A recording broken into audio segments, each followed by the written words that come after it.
All right, today we're going to cover thermostats. Make sure that you guys pay attention to this because this is probably one of the things that guys struggle with the most. So thermostats, wiring, mounting is a big thing too that we're going to go over. How to mount it, how to level it, and all of that stuff. And I give you guys cheat sheets for all of it also. All right. There's different thermostat types. The first one is a mercury switch. All right. The way that this works is you've got two contacts that are on this thermostat. So right here is basically two contacts. The mercury makes the connection, is how it works. So once that mercury hits both contacts, it allows power to flow through. So that's the way that these mercury ones switch. This is a heat anticipator that determines how long the burners run for. But this is a mercury switch. So we don't see these anymore. These are, because of the danger of mercury, they're not around. In fact, when we take one out, there's special handling that has to happen with it. And then there's a special container that it needs to go into. That's the one my house. I'm sorry to hear that. All right. The next one is a bimetal contact. So there's a flimsy piece of metal in here that as it heats up, it either goes up and down with the contacts, and that's what makes the connection. You guys know how we did the contactor and how it's spring-loaded. This one isn't spring-loaded. It kind of is a little bit because it's wound tight here. And this adjusts with the temperature. So as it gets warmer and colder, it'll expand and contract with the temperature. And that's what makes the switch on these thermostats. These are old school. Both of these two are old school. This one right here is mostly what's out there nowadays. So in these newer thermostats, it's all circuits. But ultimately, it's the same thing where we're making contact with electricity.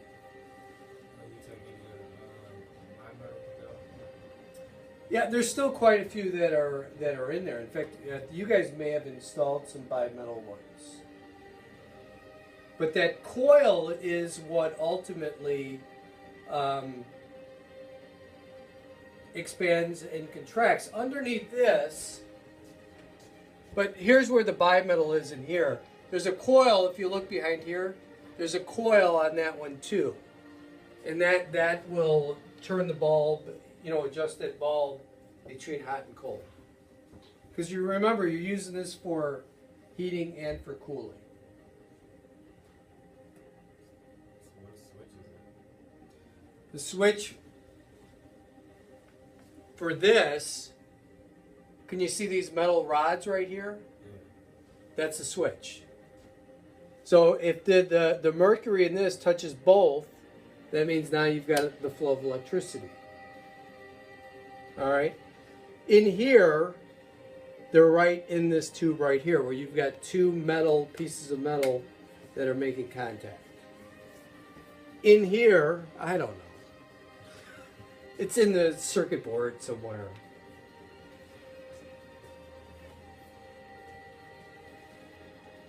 And to be honest, it's not that all important to know where it makes the switch at. Just knowing that it makes the switch is important.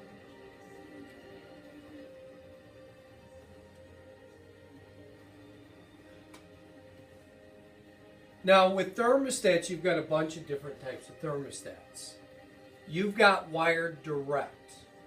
All right, this means it doesn't need any batteries at all. It's wired right, the furnace powers the thermostat. To have a wired direct thermostat, you need to have a common. The problem that happens is years ago, they didn't have enough wires typically. So let's think of how many wires do you need currently? So out of our at the thermostat, you've got, give me one connection. R. R? Okay. W. W. Wow. Y. Josh? No, that's where our R is at. What are we missing here? What powers the motor? G.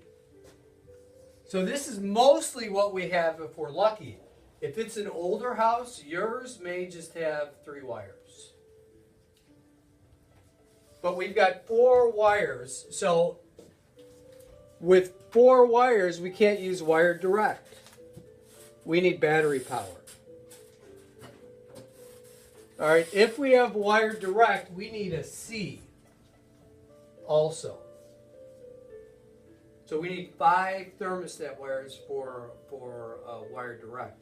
Battery powered is the one that we install because in a lot of cases we only have 4 wires. And for battery powered, we only need R, W, Y, and G. And that's it.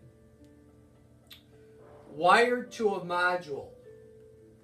So what happens is, if you've got wired to a module, it may look like something like this. The module goes by the furnace. So you may have 5 or 6 wires from the furnace circuit board that get wired right to the module. Then there's wires that feed from the module to the thermostat. Now there is a wireless thermostat that's out now that you don't need any wires to the thermostat at all. Not Wi-Fi, but wireless. So it needs a module, and then the wireless is there's not a Wi-Fi signal. It's called like a red link signal that connects the two, and it communicates that way. How does it hook up to the furnace and the AC? The module, it's communicating with the module communicates with the furnace. Is the monitor connected by thermostat wire? Thermostat wire from the module to the furnace. So you may have something with that module. The module is here, and it might say like R, W, Y, G, C, and it may need 5 wires, but who cares if your furnace is right here and you're connecting R, W, Y, G, C, right to here. It's right by you can attach it to the furnace. And then the beauty of the wireless thermostat is you could install it wherever you want. All right. Now, with the wireless thermostat, what do you think you need with that? Batteries. Batteries for sure. Because otherwise, what's powering the thermostat? All right. Battery backup. Now, sometimes it's a wire which you'll need a C, a common, and the battery backup is just there in case you lose power to the house. It will not run the furnace because the furnace needs power, but you don't lose your schedule. It'll keep your schedule. Whatever, some customers really like the idea of that. Again, you can't run your furnace if there's no power to the house, but you get to look at your thermostat and say, oh, look, the thermostat's still lit up. How about that? As you get colder or warmer. Any questions with this?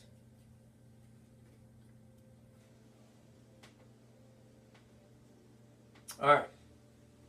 I'm going to give you the facts for mounting the thermostat, and you guys are each going to get a copy of this. Make sure that you hang on to this.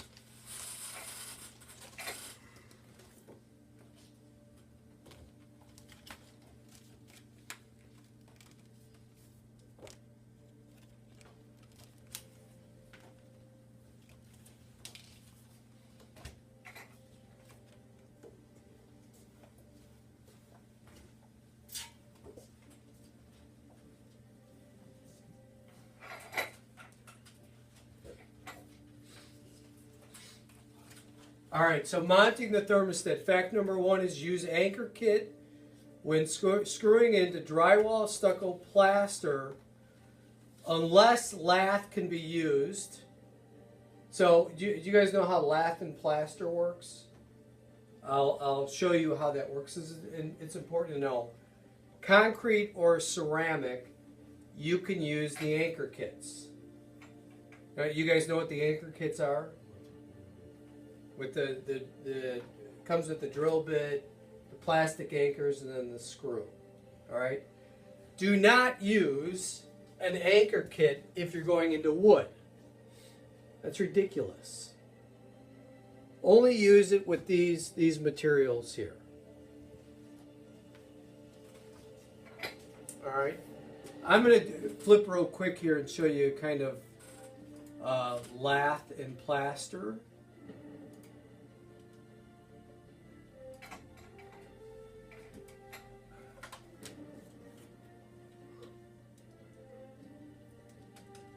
Might be.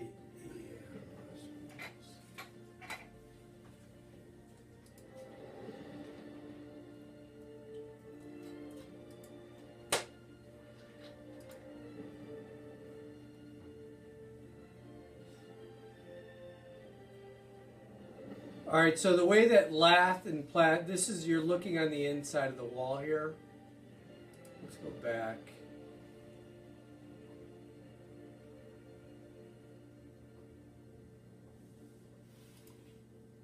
And look at this. Everybody see this?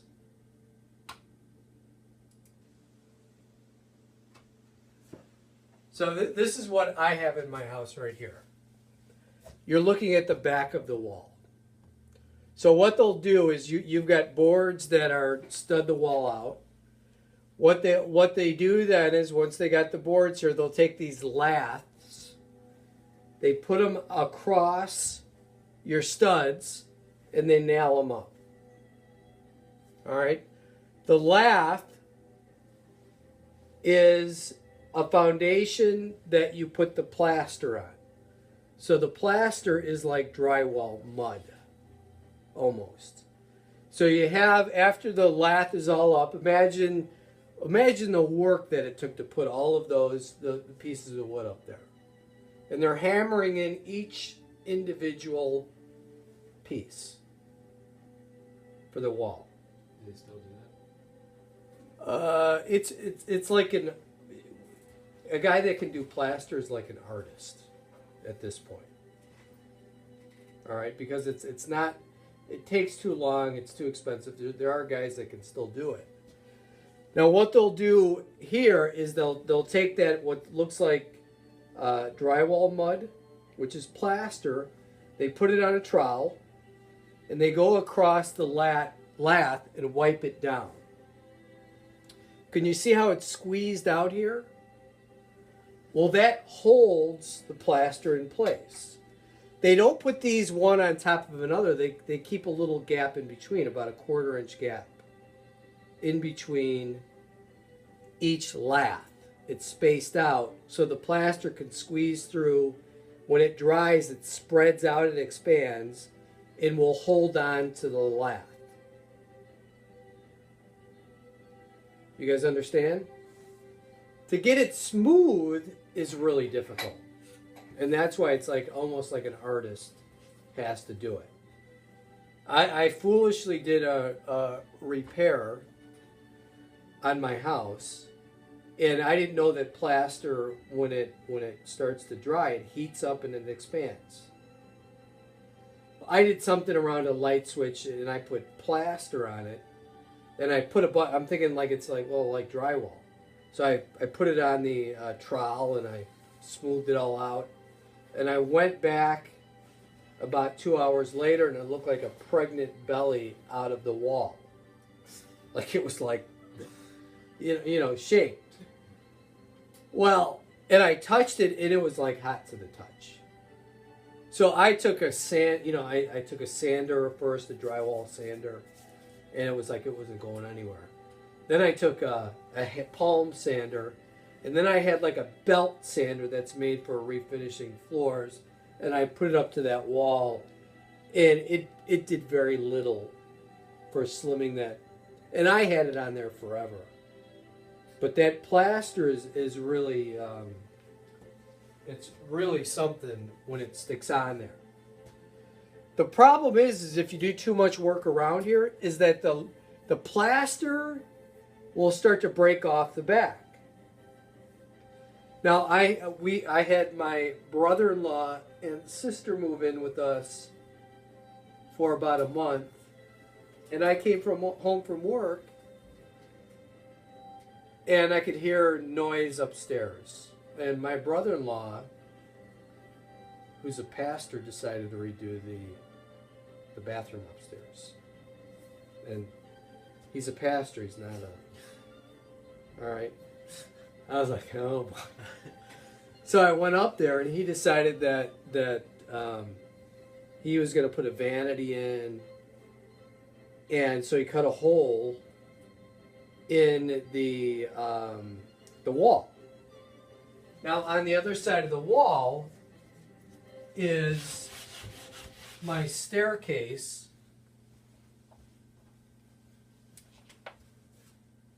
Here's the bathroom here. Okay, so the bathroom, and he wanted to put the vanity right here. Now here is the staircase. That goes down like this. So this is above, this is probably 15 feet. 12 feet up in the air. Well, he took his Sawzall and started cutting this out. And it started to knock all the plaster off of the wall. He put the vanity in, and he was proud and said, look what I did for you. It's my way of repaying you guys while we're living with you. And it looked nice. It was fine and whatever else. My wife now, the house that we moved into was, the house is from 1894. All right? And it looks like it was a funeral home at one point. I think there's bodies buried in there. But this was all wallpaper. So my wife said, well, we want to take that wallpaper, because it was old and ancient. So we decided to take that wallpaper down. I did, because she said, take the wallpaper down.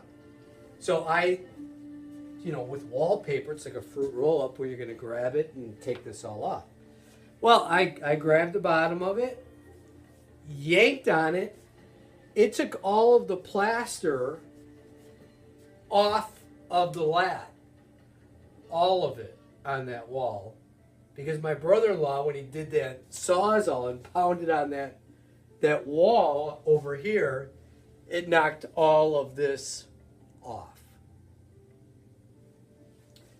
And probably 300-400 pounds of plaster separated off the lath and crashed onto the stairs. And it was if anybody were underneath that, they would have been dead. Luckily, I jumped out of the way when I saw the whole wall coming down, because it came, you get hit with that plaster is heavy stuff. So I had to re-drywall all of that stuff.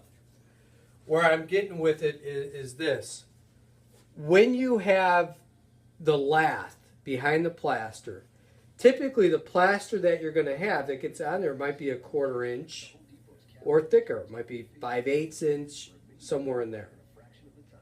If you're trying to put that plastic anchor in the plaster and it's hitting a lath, it's going to push it out.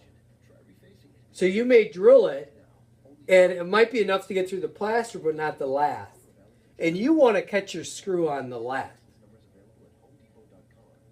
Now, if you're in between, right here, you're fine if you put that anchor in.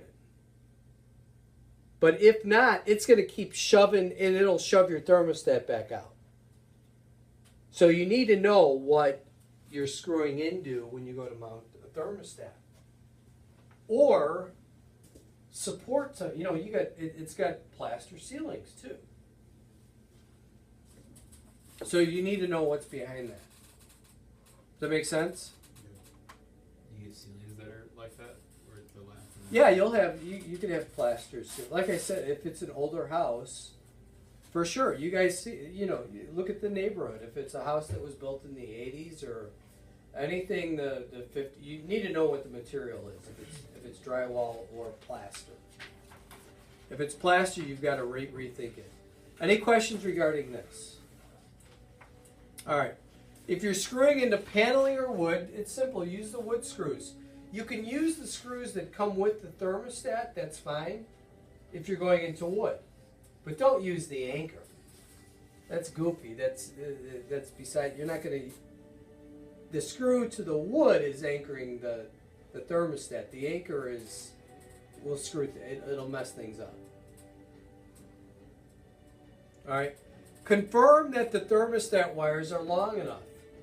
You might be, if you're taking out one of these mercury thermostats, one of these here, there might be just a little bit of wire on there, and now you're putting in this where the mounting hole is much different.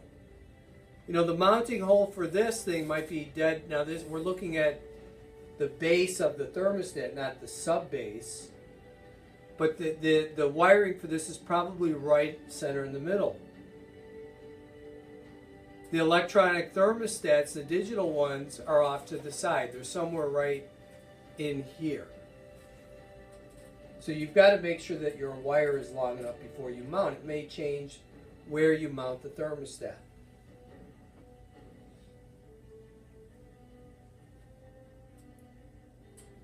If not, if your thermostats aren't long enough, you may have to pull new wire.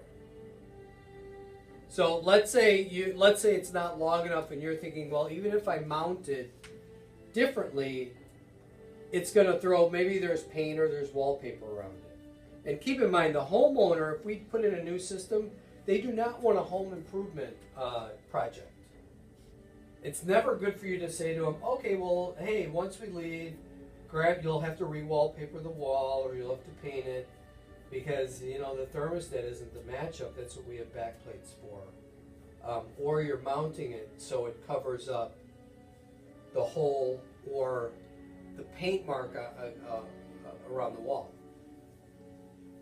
But you may have to run new wire. It doesn't mean that you have to run new wire entirely back to the furnace.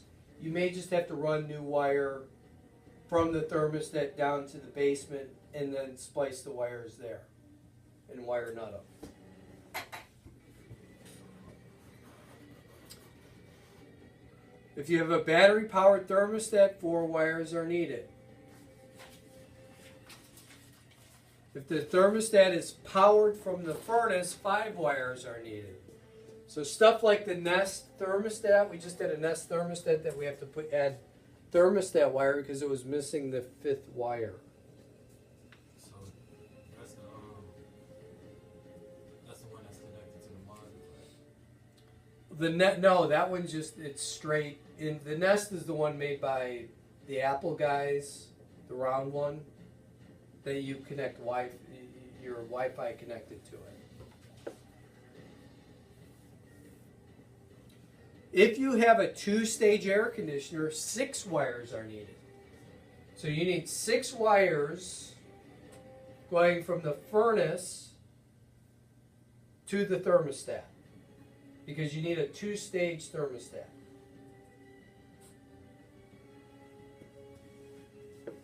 Any questions with that? How many wires does regular thermostat wire have? 4. Typically, if you're lucky. Do you still need 6 wires if you're using the iComfort thermostat?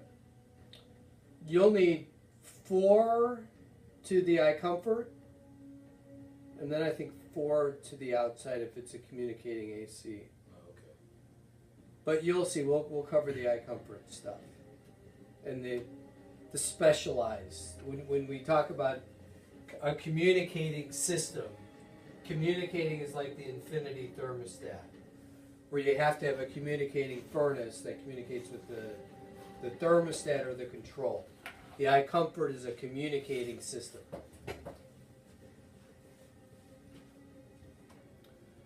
The thermostat should be level.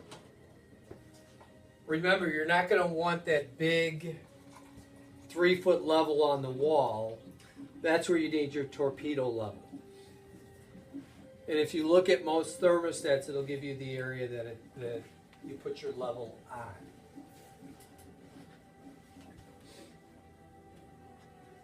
When a back plate is needed, it should cover the unpainted area and make sure that it is centered under the thermostat. So that back plate, and I'll give you guys an idea of remember what the customer sees.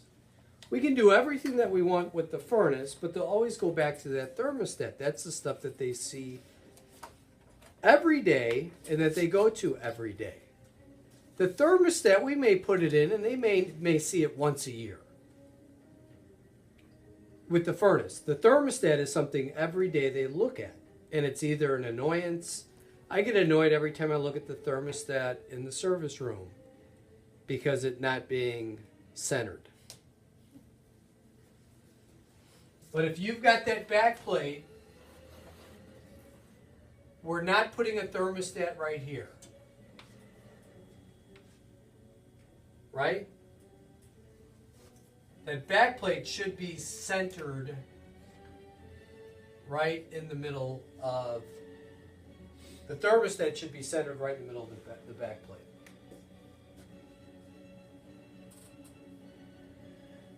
Any questions? When you strip the wire for the thermostat, you've got to make sure that you keep the bare wire to a minimum. What happens is one of the biggest mistakes that happen is guys strip too much of the wire and now you've got two wires touching. What that means is if you've got the R wire in the common, you'll blow the fuse on the furnace. But you may have R or W and Y touching, which means that you're running the furnace and the air conditioner at the same time, and you may never know that the air conditioner is running. So you may install a furnace. You know, our polar vortex weather last week, you're not going outside looking at the air conditioner. You turn the heat on and the customer says, I could feel heat coming out, but it's like lukewarm and sometimes it's cold. We've had some where guys have crossed the wires and the air conditioner runs throughout the whole winter. And it screws the air conditioner up with the heat. So do you always check the air conditioner every install? It's a good idea too. And make sure that nothing is. Typically you can, if you know what you're listening for, you can hear the AC go on. But we've had that before. If those wires get crushed, you could have everything running and never know. But that's where, you know, the wires need to be stripped enough to fit into the where it connects to on the back plate of the or the sub base of the thermostat. All right, flip the